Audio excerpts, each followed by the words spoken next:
Every day, a sea of decisions stretches before us.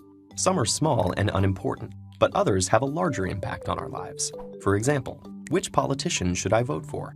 Should I try the latest diet craze? Or will email make me a millionaire? We're bombarded with so many decisions that it's impossible to make a perfect choice every time.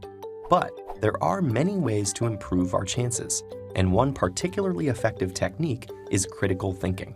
This is a way of approaching a question that allows us to carefully deconstruct a situation, reveal its hidden issues, such as bias and manipulation, and make the best decision. If the critical part sounds negative, that's because, in a way, it is.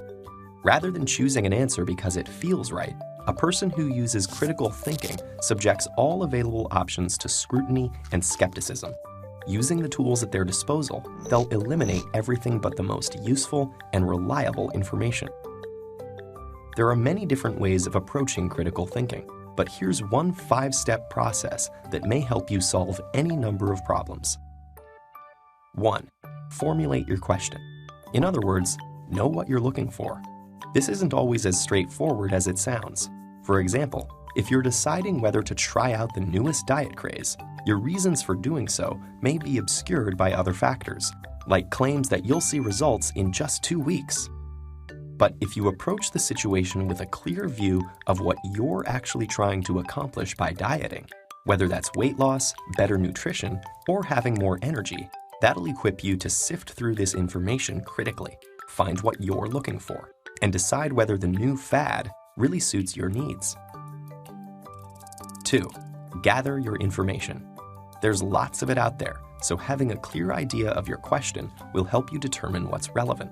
If you're trying to decide on a diet to improve your nutrition, you may ask an expert for their advice or seek other people's testimonies. Information gathering helps you weigh different options, moving you closer to a decision that meets your goal. 3.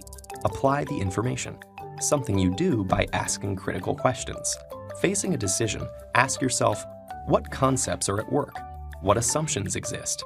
Is my interpretation of the information logically sound? For example, in an email that promises you millions, you should consider, what is shaping my approach to this situation? Do I assume the sender is telling the truth? Based on the evidence, is it logical to assume I'll win any money? 4. Consider the implications.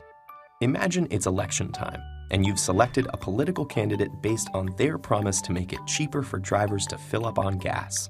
At first glance, that seems great. But what about the long-term environmental effects? If gasoline use is less restricted by cost, this could also cause a huge surge in air pollution, an unintended consequence that's important to think about. 5. Explore other points of view. Ask yourself why so many people are drawn to the policies of the opposing political candidate. Even if you disagree with everything that candidate says, exploring the full spectrum of viewpoints might explain why some policies that don't seem valid to you appeal to others. This will allow you to explore alternatives, evaluate your own choices, and ultimately help you make more informed decisions. This 5-step process is just one tool, and it certainly won't eradicate difficult decisions from our lives, but it can help us increase the number of positive choices we make. Critical thinking can give us the tools to sift through a sea of information and find what we're looking for. And if enough of us use it, it has the power to make the world a more reasonable place.